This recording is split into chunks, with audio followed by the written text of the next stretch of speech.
Hello, everybody. I am 66F, and I have been married to my husband, 68M, for over 40 years. We have a 40-year-old son together and he recently got married to our daughter-in-law, whom we will call Janet. Janet is also in her 40s and she met my son through work a couple of years ago. They had been dating for 3 years and about 6 months ago, they finally got married after a year-long engagement. Now, my son has been married before. I even have 2 grandkids, a 16-year-old grandson and a 14-year-old granddaughter. Unfortunately, my son's ex-wife passed away a few months after my granddaughter was born. She had a lot of health issues anyway and it had been advised that she not go through with a second pregnancy, but she chose to have my granddaughter anyway and unfortunately, she couldn't survive for longer because her health was failing. That was a long time ago and we had made our peace with it. But my son didn't date anybody for a really long time after his first wife passed away, and I could understand why. They were really in love, and he was extremely happy with her. To have all that taken away at such a young age, couldn't have been easy for the poor boy. But he was still very good for all of us and his children and made sure that he was there for them at all points of time. Sure, he had help from us, but he made sure to always show up for his kids and just was an overall great dad. The first time that my husband and I saw him with Janet, we felt like he was finally going to be happy again. There is something about the way he was acting with her that made us hopeful that he would finally be happy with her and have a complete family again. Of course, we were aware that nobody would ever be able to replace his first wife, but for so long, he had just been content with life. When he introduced us to Janet for the first time, she seemed shy and introverted and didn't talk much. But she seemed like a good woman, and just like my son, she had also been married before and had 3 kids of her own. She had a 15-year-old twin girl and a 13-year-old son. But her ex-husband was still very much involved in their kids' lives and they had been co-parenting for almost 10 years, since their divorce. Apparently, they got married, really young, but quickly figured out that they were not meant to be with each other and were just not compatible, so they called it quits soon after her youngest son was born. I had met her kids as well and I don't mean to sound rude, but her kids were not nearly as well behaved as they should have been. They were all quite unruly and had no manners at all when I met them, and they seemed to not respect anybody at all, not even their mother. Suffice it to say, it was not a nice first meeting, and they did not leave a good impression on us, but they were not my grandkids, so it didn't matter to me how they behaved. I was just glad that my son's kids were not like that. Janet's kids would only spend the weekends at my son's house and I was worried that my grandkids might pick Janet's kids were really disrespectful and disobedient, and there was no need for them to become like them. It's not like I had anything against her or her kids personally, I just didn't think they were good influences on the family. For instance, her younger son had already started smoking and we had even caught him a couple of times, but she just said that he would grow out of that habit. And her daughters were really mean and were constantly cussing when they spoke, even when it was their mother that they were talking to. It might sound really traditional and kind of old-fashioned, but I don't think it was nice. I had advised Janet several times to talk to her kids about this and reprimand them, but she had a different approach and believed that if she just let them be, they would grow out of these habits, eventually on their own. Honestly, I didn't see that happening, and I really believe that parents, at some point, have to intervene to make the kids better. But at the end of the day, these were her kids and I couldn't tell her what to do. But I think she didn't like the fact that I was trying to advise her and it kind of soured things between us. So we hadn't been on good terms for a really long time, and even at the wedding, she had been cold towards me and my husband. My son did pick up on it and asked me about it several times, and I told him why I thought she was being cold towards us, but it was anybody's guess. And apparently, when he had talked to her about it, she had said that she was being perfectly normal with us, and she didn't have anything against us. Even though her behavior very clearly reflected the exact opposite. But my husband and I are quite old and did not have time for such silly mind games and ego classes. We just wanted to quietly spend time with our loved ones and that was it. We did not want to get involved in whatever drama Janet was building up in her own head, so I told my son not to worry about our relationship and just to focus on his marriage. If Janet didn't like us, we would just stay out of her way. It was very simple for us because we didn't want to complicate things, and we decided that whenever we wanted to meet our son or our grandkids, we were just going to call in advance and tell them that we were coming over, and in case Janet was at home, we would do our very best to stay out of way and only speak to her if she wanted to talk to us. Other than that, we would have no extra interactions and we were fine with that. She kept to herself and we kept to ourselves. But then, about 2 weeks ago, Janet invited us over to their house and said that she wanted to discuss something very important with us. Now this was weird because my son was not at home at the time. He was away on a business trip and I couldn't imagine Janet having anything to say to us in his absence. Even our grandkids were spending the weekend with their friends, so it was just going to be my husband and I and Janet. She said that this is going to be a private conversation, so she would appreciate it if we didn't talk to my son about it. We figured that she was probably building up to a surprise or something, so we went over to her place, not having any idea about what she was going to tell us. Once we were there, we made some small talk and it was relatively pleasant. However, after we had talked for about 15 minutes, she came straight to the point and stopped beating around the bush. She told us that she had invited us over because she wanted to discuss the inheritance, since she had recently heard my son and I discussing it over the phone. And she was right. Just a couple of days before he left for the business trip, we were talking on the phone and I had told him that my husband and I wanted to review our will because we wanted to make a couple of changes and add some assets and properties that we wanted to specifically leave to certain people, including my son and my grandkids. So we had been discussing that and he had told me that he was going to put me in touch with his lawyer to review everything because the lawyer that my husband and I had for the past couple of years had moved away to spend more time with his children and had retired, so he wasn't practicing anymore and we needed somebody. I guess that's the conversation that Janet had overheard and invited us over to discuss it. I thought that she was going to tell us that she wanted to be included in the will, and I was already mentally prepared to tell her no because I wasn't going to leave anything to her. I was going to leave whatever I wanted to my son, and if he wanted to split it with her, that would be his choice. But it wasn't as though my husband and I were close to Janet, so we didn't see any reason for us to leave anything to her specifically. However, she went a different way altogether and told us that she had been thinking about it for a while and had come to the conclusion that she just had to tell us what my son allegedly felt about all of this. I had been expecting her to talk about herself, but when she dragged my son into it, I was really put off because on the phone call, my son didn't sound like he disagreed with anything and he had already known the content of my bill for a long time. He hadn't mentioned any changes that he wanted to make and neither had he asked me anything about it, so I didn't know what Janet was talking about. She went on to tell me that apparently, after that conversation with me, my son had told her that he was not satisfied with the contents of my will. He wanted to talk to me about the inheritance, but he couldn't bring himself to do so without sounding ungrateful. And that's where she came in. He had told her to talk to us about it before he left for the trip and had come up with a bunch of conditions. Janet went on to tell us that we would not be allowed to see our grandkids anymore unless we changed our will and included her kids as well. She said that she was going to have to take away our rights to see our grandkids if we didn't do as she said and made the necessary changes to include her family in the inheritance as well.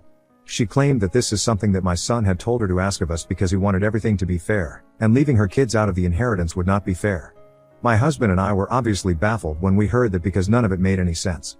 Firstly, Janet's kids were not even a part of our family, so I couldn't see any reason why they would be entitled to our money after we were gone. It would have been a different story if Janet or her children had made any effort to get close to us or whatever, but that was not the case here, so there was no reason for us to leave anything to them. They had their own grandparents and they could expect them to leave them something, but expecting us to do the same was just absurd. And more importantly, I could hardly believe that my son would say something like this, and moreover, get Janet to talk to us about it. He was quite well aware of our strained relationship with Janet, and he had enough sense to not make her talk to us about something like this, something which is so sensitive and personal. Also, our son is quite straightforward and honest with us, so we couldn't believe that he would get Janet to discuss this with us. I didn't buy that he had even told her to do anything of the sort. But on the off chance that maybe she wasn't lying, I decided not to say anything to her or accuse her of anything at the moment and just agreed with whatever she was saying. My husband and I were equally confused, but he got the hint and played along with me. I just told her that we would think about it and let her know in a couple of days. She had obviously been expecting an answer, then there, because apparently our right to see our grandkids was at stake and she expected us to get serious, but it was really difficult to do so when she had made it very obvious that there was something fishy going on. We had guessed in a couple of minutes that she was trying to do something here and we were not falling for any of it. So just to pacify her, we agreed with everything that she said and then went back home. As soon as we were at home, my husband and I decided to call our son and talk to him about what just happened because we were really confused and would appreciate some clarity on this. As soon as I had told him whatever Janet had told us, he sounded really alarmed and asked us if he had signed any documents or whatever, and we told him that no, we hadn't. Then, he told us that he had said nothing of the sort and he had been afraid that Janet would try to do something like this, because after that conversation that we had on the phone the other day that Janet had overheard, she had been hounding him to talk to us about the will. She had asked him that day itself if her kids were going to be included, and he had told her that they were not, which turned out to be a mistake. Because of that point forward, she started constantly nagging him to talk to us about it and fix it because she felt, for whatever reason, that her children were also entitled to be part of the inheritance. My husband and I are quite well off, and we have a considerable amount of money and assets that we are hoping to leave behind for our son and his children. But like I said, I don't think there's any reason that Janet should expect anything for herself or her children. And the audacity to even expect that our son would talk to us about it and turn the tide in her favor was, quite frankly, really absurd. On top of that, the fact that she had even attempted to go behind our son's back and talk to us about it and threaten us by saying that she would not allow us to see our grandkids again was simply ridiculous. I don't know why she expected that she could get away with it, because we were obviously going to confront our son about it and get to the bottom of this, because this was a pretty big deal, and there was no way that she could avoid being caught. More importantly, she had inadvertently tried to ruin our relationship with our son by lying about him and going behind his back, and that was simply not fine with us. After that phone call with our son, he told us that he was going to tell our grandkids to directly come back to our place without going back home after they were done hanging out with friends and stuff. And he said that we were supposed to let them stay with us until he had sorted all this out, We were fine with that. So, since that day, our grandkids have been living with us, and our son is still trying to sort things out with Janet, which is not proving to be easy because she is stubborn about the fact that her kids are also entitled to the family inheritance. I still don't understand why she feels that way, but there's not much that I can do to help right now, apart from just taking care of my grandkids and keeping them out of trouble. And from what I have heard so far, things at my son's house are not really going well, because Janet is not being receptive to any of his attempts to talk to her. From what he has told me so far, Janet has set an ultimatum for him and told him that he can either choose between keeping in touch with us or choosing her and his family. Or, he can take the third way out and somehow convince us to include her kids in the inheritance. What's interesting is that she herself said that she didn't want our son to talk to us anymore because we had insulted her by excluding her kids and treated her like an outsider in the family, but she's ready to take our money from us after we are gone. I guess our pride won't be taking a hit at that point. It's just all messy, and I just don't understand what to do about this. My husband and I really feel responsible because my son's marriage is in shambles right now and even the grandkids don't seem happy about any of this.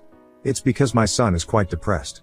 Every time he has come to visit us since the fight, he has been more and more upset and we feel really bad for him. My husband and I are beginning to feel like we might be the ones who fall for this because we are the ones who did not include Janet's kids, without thinking about her feelings. Maybe she is actually hurt and not just being greedy, I don't know. But things have gone too far and my husband and I feel very bad about how things have turned out. Especially me, since I feel like this is kind of my responsibility. Ida for not including my son's wife's kids from her first marriage in our will? Update 1. Hello, everybody. It has been great reading all the comments and I feel a lot better and relieved now, knowing that this was not my fault and Janet should have known better. It's been about 2 weeks since I made my original post here, and unfortunately, things have not improved between Janet and my son. She is still putting up a fight against him and forcing him to either choose between us or convince us somehow to include her kids in the will. I think she is being extremely unfair and I desperately want to talk to her and give her a piece of my mind, but my son has forbidden me from speaking to her and I think it's for the better because if I do talk to her, I am pretty sure that I will end up ruining their marriage forever. Because right now, I do not have the highest opinion of Janet. On the contrary, I might even have the lowest because what she is trying to do is disgusting. Because that's what she and her children are to us, for the most part. I just feel bad for my son because I know that he deserves better than this. Now I might sound like a stereotypical evil mother-in-law, but I know what I'm talking about. In this case, I don't think that I am the bad guy. I know that my son can do better and the only reason he is still with Janet, and has not left her yet, is because he genuinely loves her. I appreciate that about him, that at least he is loyal to the people that he loves and is giving her a second chance to fix their marriage, but unfortunately, Janet is an idiot and is completely blowing it.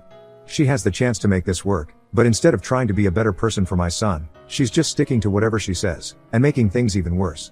I personally don't think that there is any way out of this for them, apart from getting a divorce. But I'm not going to suggest it. My son has to come to that conclusion on his own. Update 2. Hello. So after the last update, a lot of people have accused me of being a nightmare of a mother-in-law. To these people, I just want to ask why. I mean, after the things that I said, I had kind of been expecting it, because even if you think your son should get a divorce, you should never really say it because then you immediately get branded as a bad mother-in-law who is obsessed with her son. But in my case, I really don't think that's the truth. I had given Janet and her children a chance to bond with us and build a relationship with us, and maybe if they had tried to be nice to us, they would not be in this situation at all today. But they didn't try to get along with us in the slightest and Janet went out of her way to avoid us. So why on earth would I be interested in building a relationship with a woman like this? I gave her a chance, but she didn't take it. If anything, that makes her a bad daughter-in-law. And not only is she bad at that, but she's also a terrible wife because she went behind her husband's back and tried to jeopardize his relationship with his parents. If that doesn't ring any warning bells for you guys, I don't even know what to say. All I'm saying is, I don't think it's fair to call me names and accuse me of trying to ruin my son's relationship with his wife. I don't need to try and do anything. I think Janet is doing everything really well on her own. She has zero concern for his feelings and only cares about getting her kids to be part of the inheritance when we pass on. And I think that's pretty insulting itself as well because my husband and I, with God's grace, are pretty healthy right now, and even so, she seems obsessed with getting our wills changed according to her demands. Anyway, my point is that my son can do better and I am not going to feel sorry for saying it because my husband and I have raised our son with a lot of love and care and it really hurts us to see him get treated this way and constantly feel like crap about it. In the last few weeks, I can't even remember a single time that he came over to visit us and the kids and he was actually happy. He has been really down in the dumps ever since the fight, but he is still trying to make it work.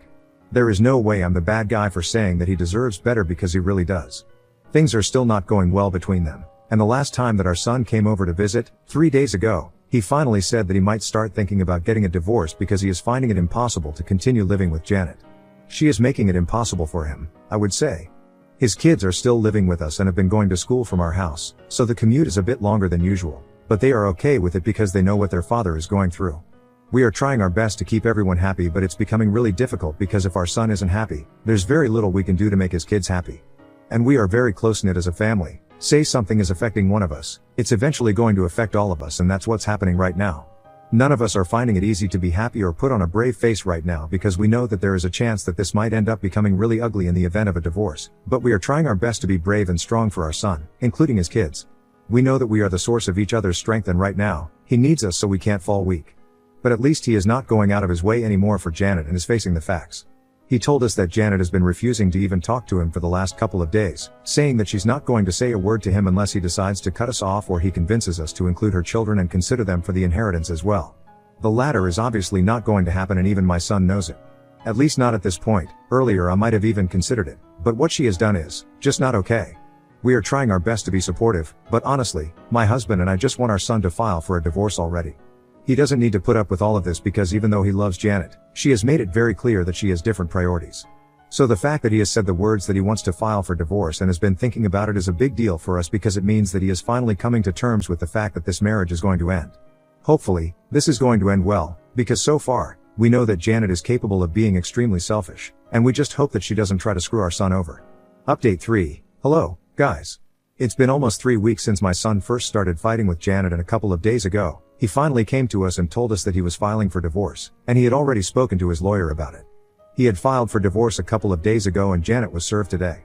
Our son moved in with us and the kids, and we have all been living together in our house ever since he filed for divorce because the house that he and Janet used to live in is a joint asset and he doesn't want to stay there, at least not until it is legally his. Honestly, my husband and I are really happy about it because it means that all of us are together under the same roof, and as long as we are together, we can get through this. Our son also seems a lot happier, now that he is living with us, and we actually think that this might be a huge improvement for him. At least, he won't be spiraling into a depression because we will be here to help him out. Janet was awfully furious that our son had even dared to imagine getting divorced and has been calling him non-stop, trying to get to him, but he has muted all her notifications because he just doesn't want to talk to her, which I think is a good thing. He knows that he is in a very vulnerable state right now, and if Janet tries to manipulate him, it will be very easy for her, because he still has feelings for her and she's definitely going to try and take advantage of it. So it's better to just stay out of her way and let her try to talk to him without any response. Eventually, she's just going to give up and we know that this is over. Anyway, she's just trying to revive it because she never thought that he would leave her over this. I guess she was a little too overconfident and hadn't actually thought anything through. I'm pretty sure that she is used to getting her way, but I'm glad that my son has a spine and stood up for himself. Now, whatever happens, I know that my son is strong enough to get through all of this, and we are going to make it easier for him by being there for him to the best of our capacity. All we wanted for him was to be happy, and now, we are going to make sure that it happens. He has gone through enough, and Janet has put him through enough, no more. Right now, it's just us, and our grandkids, and it's going to be a little difficult to get through the divorce, but I'm hopeful for the future, and I don't know, I just feel optimistic about everything right now.